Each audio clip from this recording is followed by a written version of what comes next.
Hey. All right, so Brittany's in wherever Brittany's undisclosed location for, witness protection program. She was unable to join us this year. She works with SonTek, and she's going to explain something about something that you're all going to love. It's not a WAM-V session. Does everyone else in here for the WAM-V? All right, take it away, Brittany. All right. Let me start sharing here.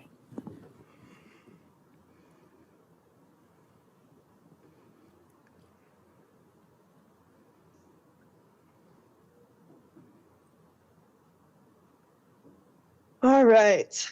Hopefully everybody can see my screen here. Yep. Okay, great. Let me zoom those.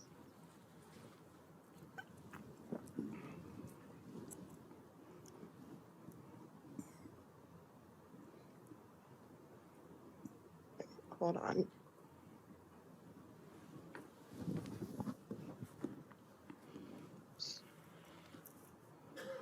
All right. Okay. Sorry about that. Thanks for dealing with my little hiccups here. All right, so I'm Brittany Jenner. I'm from SonTek, and I'm going to be presenting some data collected in the Tijuana Estuary.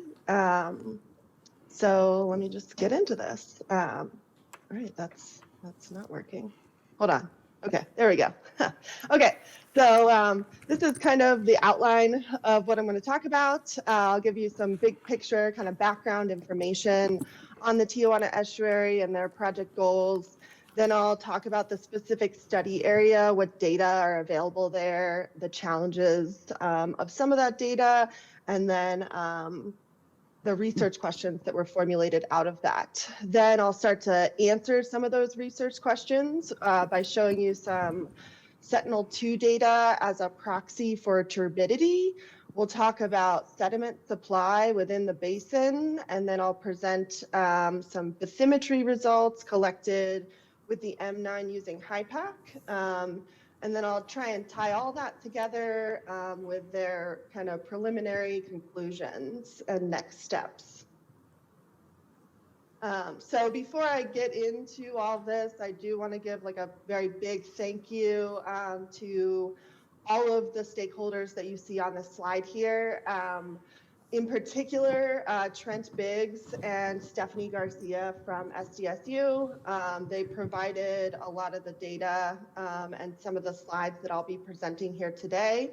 And then some teammates from SonTek actually went out and helped collect the M9 survey data. So big thanks to this entire group here for allowing me to share some of their data.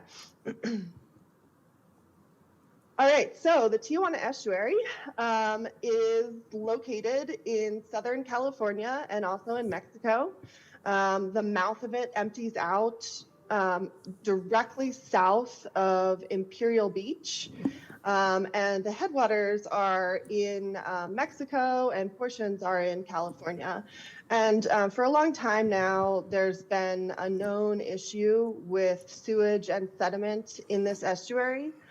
So it's a real public health issue, which is why you saw those stakeholders are involved in this, because it's a big deal.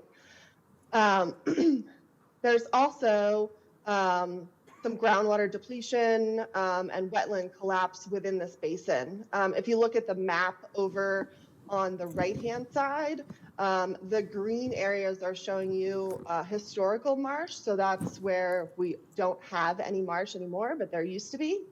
And then the red areas are showing you the contemporary marsh. And the study area, if you can see it, it's kind of hard to see in this figure, is down here in a region where we don't have a lot of the marsh area that we used to have. And that's a big deal when it comes to dealing with something like sewage, because we all know that wetlands are the liver of the planet, right? It helps to digest and clean all of the pollutants in our environments. So loss of wetlands is not good when you have a problem like this.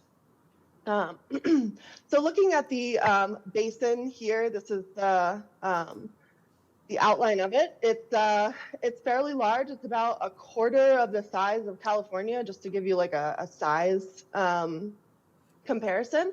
And there's millions of people that live within this watershed. In the US alone, there's 2.8 million people, and there's lots of people living below the US border, right, in Mexico, of course. So this watershed is, there's a lot of people depending on it. And the fact that it crosses the border, of course, makes it a bit more high profile. So if we look at the contributing watersheds and looking at a little bit of land use change, the yellow area here is the active contributing watershed. So there's just a very small portion of the upper watershed that actually makes it out to the mouth and out into the ocean. The blue areas, that's behind impoundments or dams, which are indicated by the black little bars here. So a lot of this watershed has kind of been separated due to the dams and impoundments. And we'll talk about how that may be impacting sediment supply a little bit later. The red areas are urbanized areas, and we know that that's going to impact how water moves in the watershed. It's certainly going to impact storm flow. So we'll kind of take all of this into account as we walk through the project here. So the main motivation, as I hinted on before, is this sewage problem that they have, because it is a public health issue. So if we look at the river gauge at the Tijuana Estuary mouth, I'm showing discharge here over time, and you can see that there's like this diurnal pattern. Unfortunately, that's mainly sewage flow. So it's a real problem. It ends up closing the beaches. Not only does it impact public health, but of course, all the little critters that are trying to live in this ecosystem are going to struggle if they have constant sewage flows.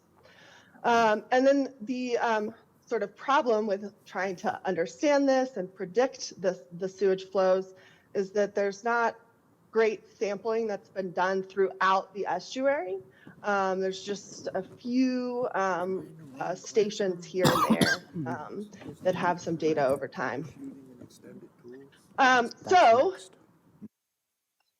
how do we start to estimate sewage and bacteria concentrations over space and time, right? We want to be able to let people know where these flows are happening within the estuary.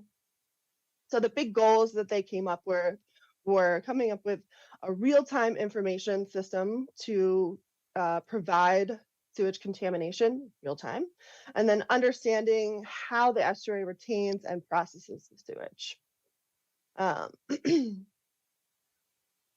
So if we look at that study area again, just bringing up those goals, if we focus in on just that first goal, we can look at what data we have available to answer and tackle that goal.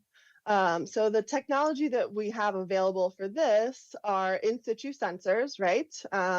We've got monitoring sites that we could log data at continuously. That'll give us a really nice time series, but that doesn't give us any spatial coverage. And then there's remote sensing, which is the opposite side, right? It gives us really good spatial coverage, but depending on how often you can get your imagery, you might not be getting data hourly or daily. It might be every couple days or every couple weeks. So looking at the in situ sensors, they actually have 3 monitoring sites within the estuary. We've got Oneonta and Boca Rio Station, which are the closest to the mouth. And then much further upstream is the IBWC station. Now, a lot of these stations have been installed semi-recently. The oldest one, Oneonta, is from 1996 to present. And so that gives us a good time period or a good record for that time period. But again, just those specific points that we have data for, we don't have that spatial coverage.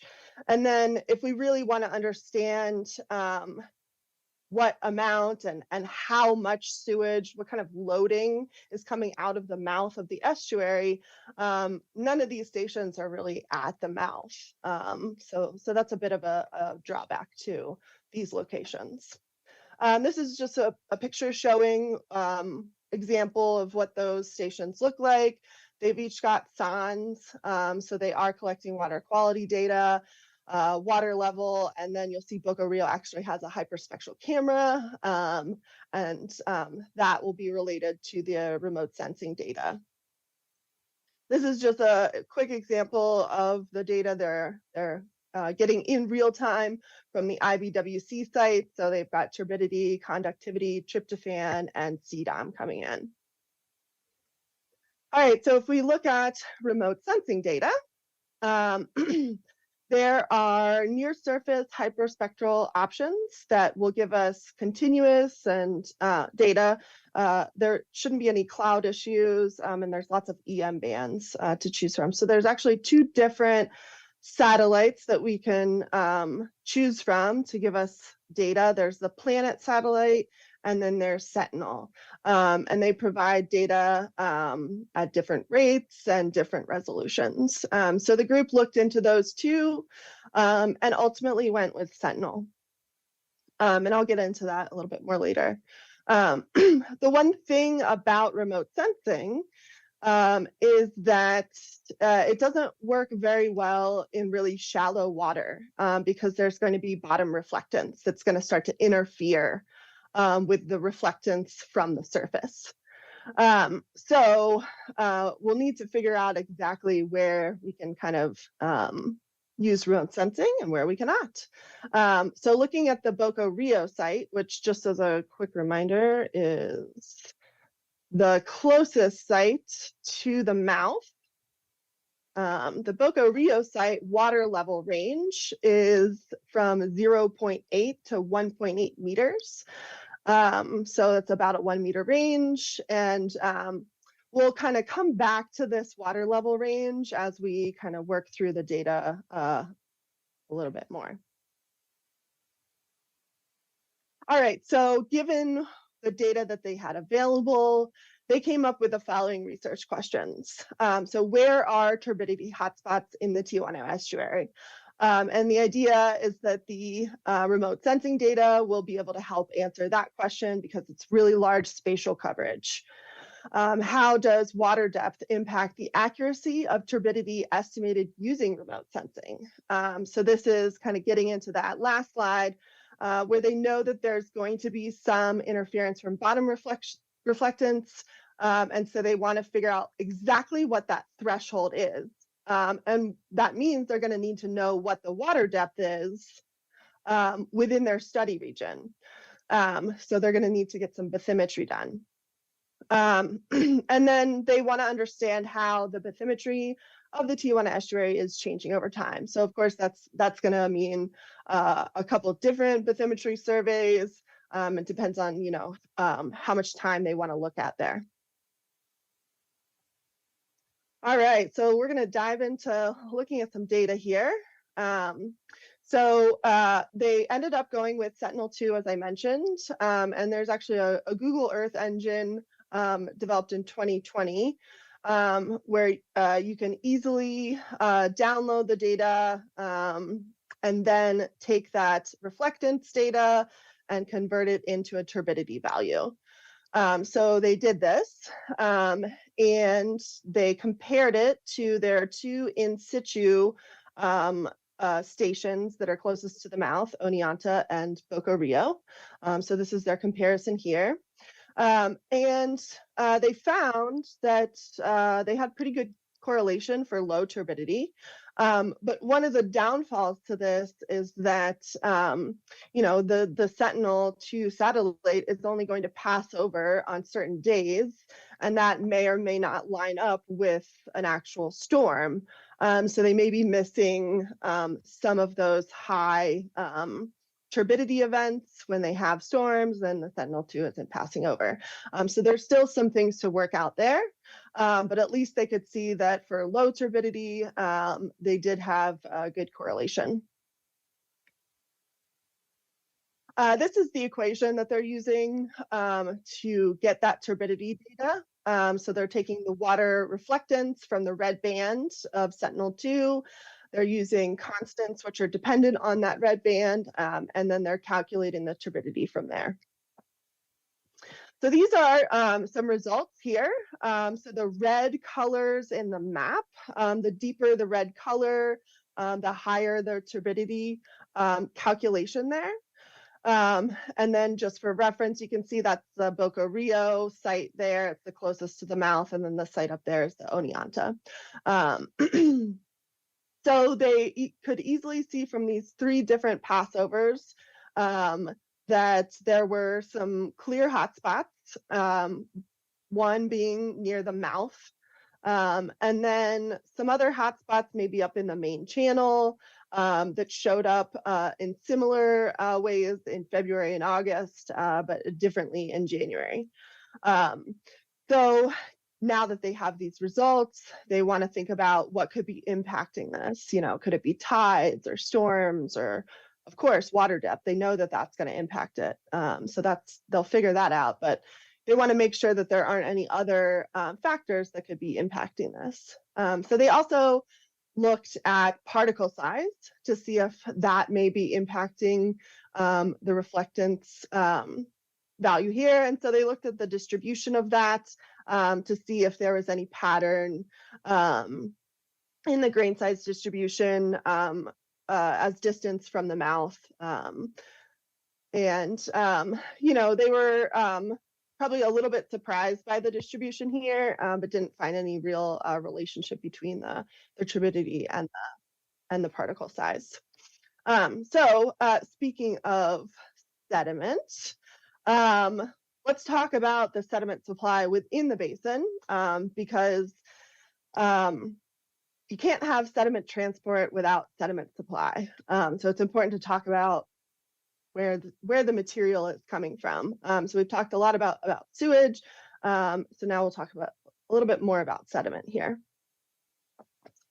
So there has been research done in the past looking at topo maps of the Tijuana Estuary. And in 1987, Williams and Swanson determined that between 1852 and 1986, there was an 80% reduction in the tidal prism of the Tijuana Estuary. So that means there's been a lot of sediment deposit to actually reduce the capacity of the volume that can move in and out of the estuary during a tidal cycle. And likely that had to do with urbanization, which tends to increase sediment loads. They found lots of channel erosion. You can see pictures. You can see this picture here. They found a lot of erosion on roads. A lot of roads in the upper portions of the watershed are not paved. So there's just a ton of erosion happening there. But as I presented much earlier on, there are dams that have been built within the watershed. And so those dams are also trapping the sediment that's moving downstream from the upper portions of the watershed. And it's estimated that those dams have actually reduced the sediment load by 50 to 70%. And that has eroded Imperial Beach, which is the beach directly north of the mouth of the Tijuana Estuary. And if anybody's ever been to San Diego, if you've ever been downtown and been out to Coronado Beach, it's a beautiful strand beach. That beach would not look as good as it does without massive nourishment projects. So this is why sediment and sewage, sediment transport is really important. It's really important for maintaining the environment. So how do we reconcile these two things? We know that there's been this reduction in the tidal prism that's happened in the past due to a lot of urbanization. And then we know that with these dams being built, they've actually reduced the sediment load since then. So it's a real issue that, that the estuary really needs to reconcile and deal with. So where exactly has the sedimentation happened within the estuary? So this is a map put together from data collected from 1986 to 2005. The red areas are showing where there's been accretion, accumulation, and elevation. And the blue areas are showing you where there's been a decrease in elevation. So we can see that a lot of the red areas are happening in the upper portion of the watersheds. And then you'll also see a lot of yellow area, which is also indicating some increase in elevation, but a lot of that yellow area is just surrounded in blue. So this is just a way for you to kind of see where that deposition is happening in the upper portions of the watershed. It's not coming all the way down, coming out to the mouth, so it's not being able to be deposited on the nearby beach. All right, so let's dive into the bathymetry survey so we can talk about water depths and how that may be related to sediment transport and then also the turbidity data. So in October, Dr. Shua Fan from SonTek and Matt Klipfelt from our sales team, they went to the Tijuana Estuary and they met up with the SDSU folks and a couple of the other stakeholders. And they collected a survey with the M9, which is a 3-frequency ADCP. This ADCP has a 50-degree beam swath. So that means you have about a 1-to-1 coverage. So that means in, say, 2 meters of water depth, you have about 2 meters of swath coverage on the bottom. And that's happening because we are using a 5-beam sounding footprint. We're using our center echo sounder, our vertical beam, and then 4 of the outside velocity or bottom tracking beams. Those are also simultaneously collecting depth for us. So this is what it looks like assembled. We had position data coming in from GNSS. We had an RTK set up out there. This is our SonTek RTK solution. So our base station was sending corrections to our rover there on the boat. And then our M9 is installed on the boat. You can see the different kind of top view, bottom view here. That's collecting velocity and bathymetry data. In this case, they were really only interested in bathymetry, but it's collecting both.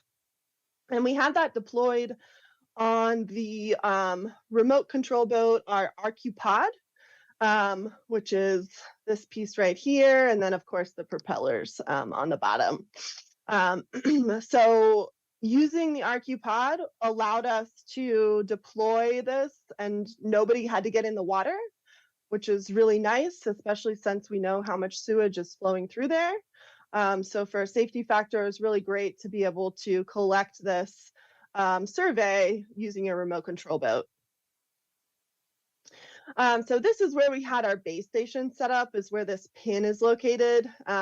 This is Stephanie Garcia. She's the lead field tech for this research. So if you're familiar with working in marshes, you know there's like no elevation change. And so trying to find a spot to set up your base station so that it constantly has a line of sight to your rover is very, very challenging. And in fact, during the survey, they lost line of sight. So they did actually end up losing their RTK correction, which was a bummer. But because we have those local stations in there and they're logging water level data, we were able to take that data and then pull that in for a tide correction. So it wasn't a complete loss, but kind of expected in that condition. So probably be better to use like a network RTK. I think they have pretty good cell coverage down there. So we might try that next time. So this is how we had the M9 set up in HYPACK. This is just a hardware setup, right? Everybody's probably familiar with this. We had the GNSS string and the M9 coming in. This is just showing it on a little boat graphic here. With the M9, since it does have 5 beams, you do want to think about how you install it. So we always recommend rotating it 22.5 degrees in whatever mount you're using so that you don't have 2 beams like trailing each other. This will actually like offset it. So you have 5 distinct points as you drive around. So that's just a pro tip for using the M9 for bathymetry. So this is Shua controlling the HYPACK software. And then you can probably barely see somebody out there in the distance by the water, and then an even smaller boat in the distance. So that's actually Matt Klipfelt. This is the perspective from him down by the water. He's got the RQ pod controller there, so he's the one driving the boat. And then you can actually see one of those stations on the opposite bank there. So that's one of their long-term monitoring stations. So let's look at some preliminary sounding data. So this is near the mouth. And the first thing you'll probably notice is that the soundings are going over some sandbars, and that's just because this is a very dynamic system. And so the satellite imagery, the actual photo imagery is just not the most up to date here. So this is just preliminary sounding data near the mouth. And of course, we brought our data into SB Max to do some processing, to clean it up a little bit, get rid of any erroneous points. So we did that, of course, and then had to do our tide correction in there because we lost our RTK. And so this is what the data looks like when we brought it back into the shell after cleaning it up there. And so this is really just the beginning for their understanding of the changes over time. But what this survey does is it gives them that information on what the depth is throughout the channel, so that then they can understand, okay, my turbidity value that I calculated from the Sentinel data here is at this there's a water depth of 1 meter here, like, and then they can start to understand in what areas the Sentinel-2 data will be a good use and where it will be a bad use now that they have this depth information. So if they want to do any change detection, they'll obviously need to run more surveys. They absolutely need to be using the same data, and they need to have good elevation data. So I brought their data into TIN and created just a 2D color model here. You can see some holes down at the bottom. That's just due to the boat driving. I didn't want to interpolate over areas that I wasn't quite sure of. But just wanted to show this. TIN is going to allow them to do volume calculations. And then if they have repeated surveys, they could do change detection with multiple surfaces. So they'll be able to really get after that. How is the channel changing over time question with a couple more surveys. So let's try and bring all of this back together really quickly, because I know I'm time. All right, so they took their observed data from their stations, and then they took that remotely sensed data from the Sentinel-2, and they looked at all of that now with the bathymetry data. So now they understand what the depth is at each of their locations, and they can compare their in situ measurements with the remote sensed data. And what they found was that they had really good results when water levels were greater than 1.5 meters. But less than 1.5 meters, the relationship started to break down. And so they're thinking about trying to apply some kind of correction, but they have to figure out what that correction is going to be. So 1.5 meters.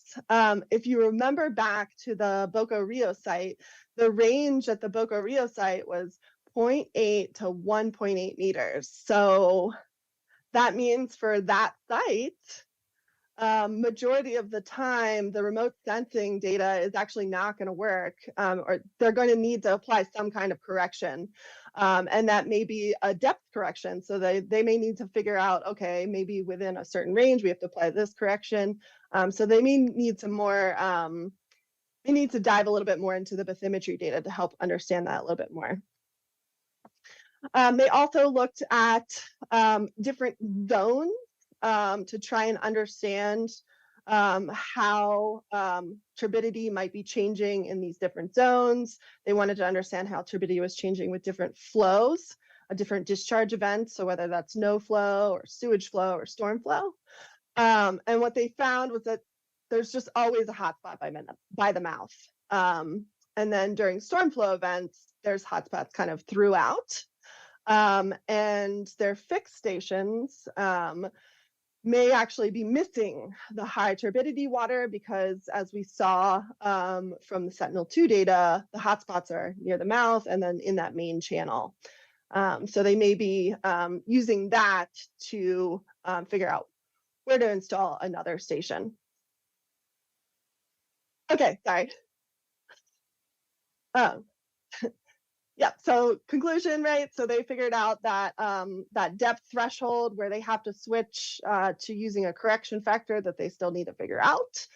And then the remote sensing obviously helped them identify those hotspots. And then they really figured out that bathymetry mapping is really key. They need that information to do change detection over time and also to understand where remote sensing can be used or not. So that's it. Thank you. Yeah.